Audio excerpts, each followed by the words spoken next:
Hello, Brother Derek. Very nice to see you. Nice to see you again, brother. Please introduce yourself. My name's Derek. I've been a Freemason for about 15 years. I originally joined in my home in Canada, and when I moved to Korea about a dozen years ago, I joined up with one of the lodges here and have since served as Master President of the Lodge, and I'm very active in Masonry all over Korea. You are the oldest member in Hanyand Lodge, not in age-wise, of course. Please forgive me, I have to read through the paper just in case. I want to be very careful when I talk about the Freemasonry. First time I've met you was 3-4 years ago in South Korea. As you already know, I'm not based in any of the lodges in South Korea. I'm a member of United Grand Lodge of England, and I do my meeting at the headquarters Freemasons Hall in London.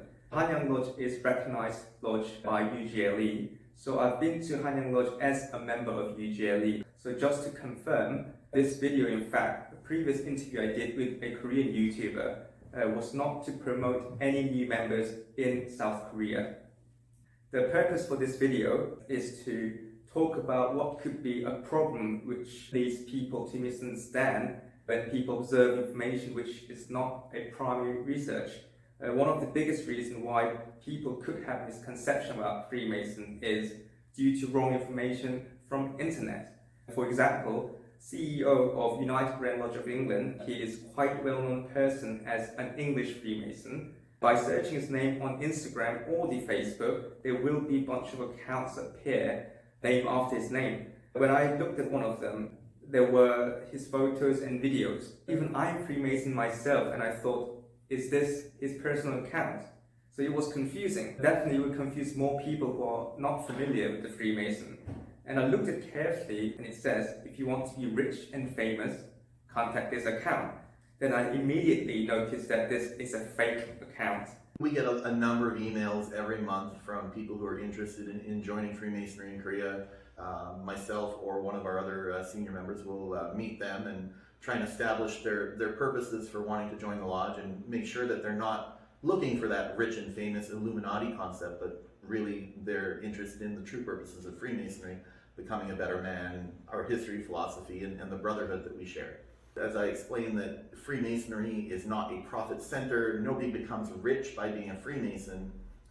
In fact, Freemasons donate a lot of money which is spent in their communities. I spend thousands of dollars a year being a Freemason, and all of the work that I do for Freemasonry is strictly voluntary. I don't get anything and nothing monetary in return for it. I get the satisfaction of the job well done and the accolades of my brothers in Freemasonry, but no money in my pocket. So, to be honest, it's a very common theme. I have a lot of friends back home who have held various high elected offices over the years, and sometimes their photos turn up. And even in the Freemason discussion groups on Facebook and on Reddit, you get a lot of people who will send messages to people who are already Freemasons saying, come join the Illuminati, and their profile picture is some high-level Freemason from another country, or even sometimes I've seen my own friends have been had their photos used, and they say, oh, well, this is I'm a senior Freemason, here I am in my regalia. If you want to be rich and famous, join our organization. And we know that that's not really a thing. They're just trying to get money out of people who don't understand.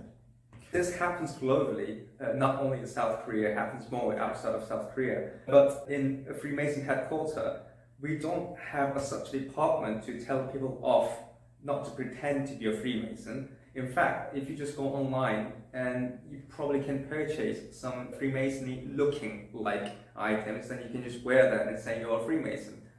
Well, but that is an issue if people take advantage, try to make benefit out of it by lying and pretending.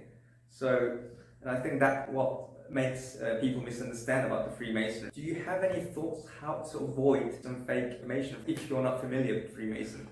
That's a very common problem. My advice would be, if you're contacted by somebody, they're probably fake. We don't have an exclusive promotion for Freemasonry social media account. Of course. We don't have lifetime high-level positions in Freemasonry. every year we have a new election and someone else is chosen to lead the body, and same at the Grand Lodge level, with the exception of the UGLE. A lot of people are saying that they see a lot of promotions through social media attracting many new members for Freemasonry because apparently we are running out of members. Well, I believe that during and after the Second World War, we had far less Freemason members, but we had no problem passing on our traditions or ceremonies. What is your thoughts on that? So during the war years, we obviously, a lot of our members went to war, and a lot of them lost their lives defending the world from tyranny, as it were, as did many non-Freemasons. And so the post-war period, especially from the 1950s on, we saw huge growth in members to the point where we had our largest boom of membership during that post-war period. And then you had the counterculture generation of the 1960s and 70s who looked at Freemasonry and went, well, that's something that my dad does. It's not something I want to do.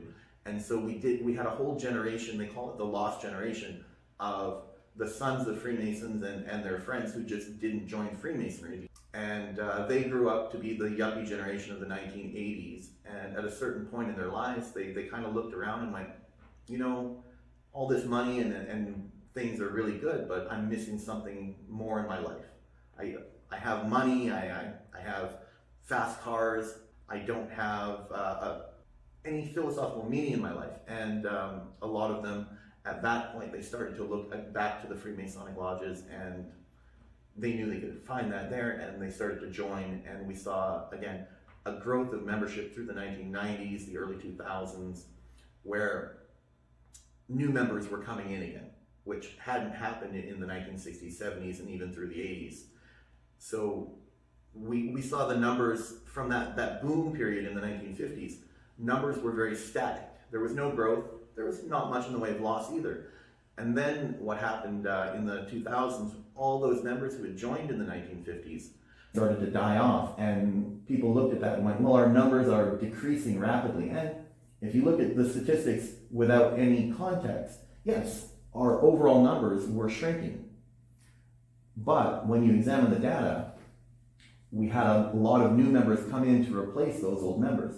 And the problem was that was the biggest boom of membership we'd ever had. So that was the largest group of members that were suddenly dying off.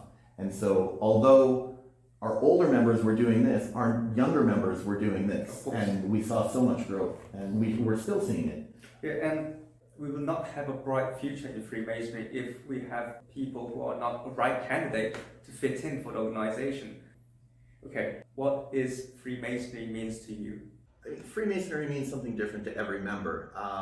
There's three main aspects of Freemasonry that people talk about. You've got the charity aspect, where we're helping in the community. Some of my brothers, they're all about that. They would give away our entire bank account if they could. That's a good one. Well, except that we have operating costs and things. But you have people who are very interested in the history and even more so the philosophy of Freemasonry, the concepts behind it, the moral lessons that we teach and the manner in which we teach them, the famous people who've been associated with Freemasonry over the centuries. And then the third one is the brotherhood aspect. And for me, that's the biggest one, especially now coming to South Korea. When I connected with the lodge here, suddenly I had a couple of dozen friends that I had shared experiences with that I could connect with in a way that you don't get when you meet somebody in a cafe or a bar and just start talking to them randomly. So even before that, brotherhood was one of the big aspects of Freemasonry for me, the social aspect. But I find it's a very important aspect. Totally agree. People might think I'm relatively young. I might have lack of experience in Freemasonry, which means that I'm not a right person to represent Freemason. I've arranged a meeting with the CEO of United Grand Lodge of England, who is a spokesman for the entire UGLE Freemason, and he is one of the best persons to talk to the general public about Freemasonry. I cannot physically fly over to UK. Exactly. So I will do an online meeting with him, and he is more than happy to talk about Freemasons for Korean viewers. Some people might recognize him from the Netflix documentary, so I will upload this video in the near future, and it will be a good opportunity for the people who are interested to know more about the Freemasons. There will be people who want to know the lodges in South Korea. Some comments said people heard of Hanyand Lodge. I spoke to Korean Freemasons and they said they're also happy to talk about their lodge. We probably can make another video of explaining what is Hanyand Lodge, their history, and what Korean Freemasons do in Hanyand Lodge or elsewhere. So you probably can be in it again with the Korean brothers. This is pretty much it for today. Thank you very much for your time. Yeah, thanks for having me. While I'm in Korea, I look forward to do a meeting with you in Hanyang Lodge or elsewhere. Brother Derek, Thank you. thank you.